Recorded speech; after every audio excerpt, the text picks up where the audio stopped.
ओम नमश्चंडिकाय श्री दुर्गा सप्तशती प्राधानिक रहस्य विनियोग।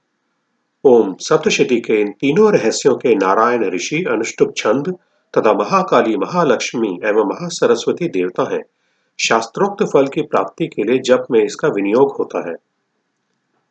राजा बोले, भगवान, आपने चंडिका के अवतारों की कथा मुझसे कही। ब्राह्मण, अब इन अवतारों की प्रधान प्रकृति का निरूपण कीजिए।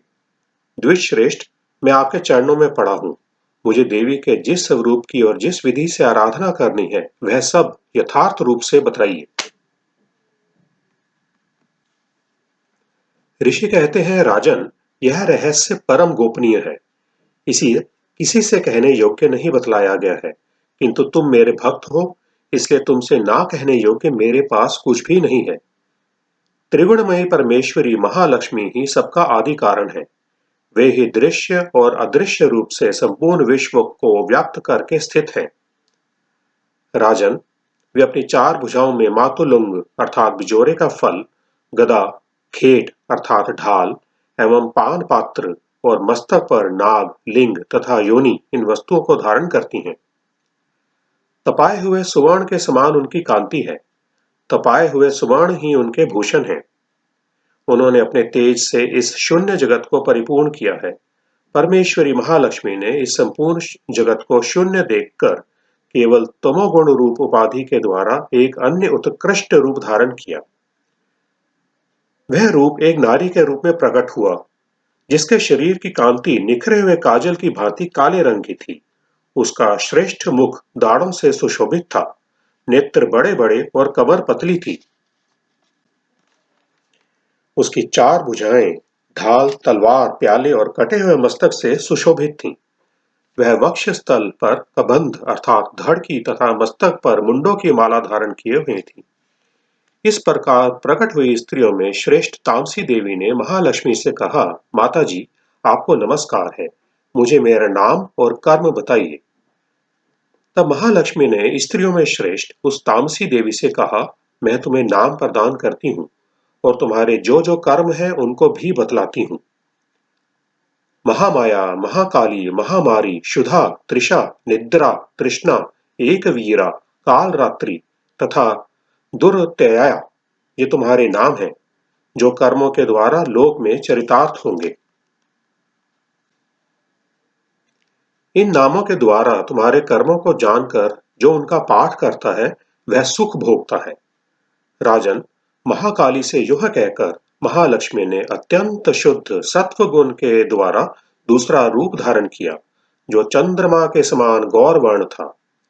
वह श्रेष्ठ नारी अपने हाथों में अक्षमाला, अंकुश, वीणा तथा पुस्तक धारण किए हुए थी।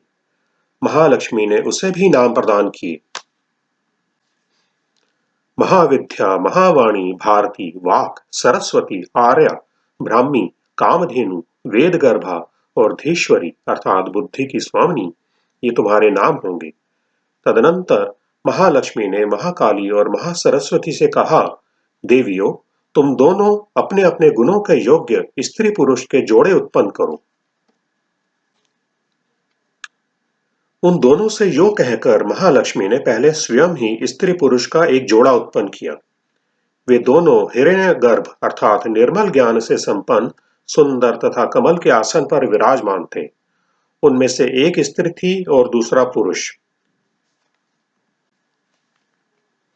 तत्पश्चात माता महालक्ष्मी ने पुरुष को ब्रह्मन, विधेय, विरिंच तथा धातः इस प्रकार संबोधित किया और स्त्री को श्री, पद्मा, कमला, लक्ष्मी इत्यादि नामों से पुकारा।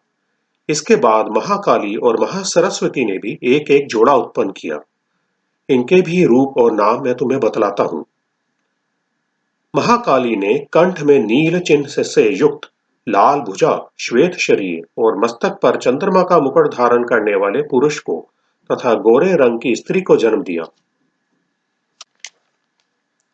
वह पुरुष रुद्र, शंकर, स्थाणु, कपर्दी और त्रिलोचन के नाम से प्रसिद्ध हुआ तथा स्त्री के त्रयी, विद्या, कामधेनु, भाषा, अक्षरा और स्वरा ये नाम हुए। राजन, महासरस्वती ने गोरे रंग की स्त्री और श्याम रंग के पुरुष को प्रकट किया। उन दोनों के नाम भी तुम्हें बतलाता हूं। उनमें पुरुष के नाम विष्णु, कृष्ण, ऋषिकेश, वासुदेव और जनार्दन हुए तथा स्त्री उमा, गौरी, सती, चंडी, सुंदरी, सुभगा और शिवा इन नामों से प्रसिद्ध हुई।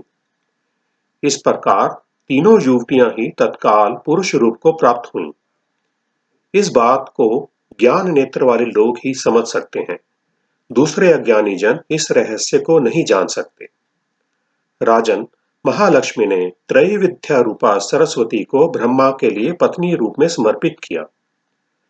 रुद्र को वरदायिनी गौरी तथा भगवान वासुदेव को लक्ष्मी दे दी।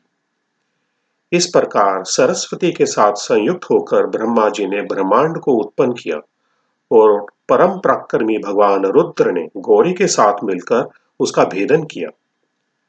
राजन, उस ब्रह्मांड में प्रधान अर्थात महतत्व आदि कार्य समूह पंच महाभूतात्मक समस्त स्थावर जंगम रूप जगत की उत्पत्ति हुई।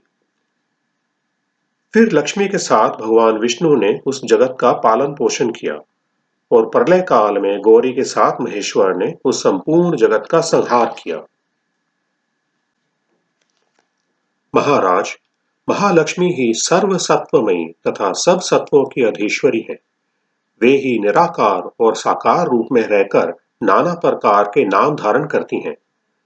सगुणवाचक सत्य, ज्ञान, चित्त, महामाया आदि नामांतरों से महालक्ष्मी का निरूपण करना चाहिए। केवल एक नाम महालक्ष्मी मात्र से अथवा अन्य प्रत्यक्ष आदि प्रमाण से उनका वर्णन नहीं हो सकता। प्रधानिक रहस्य को कोटि कोटि नमन। जय जगदम्बे।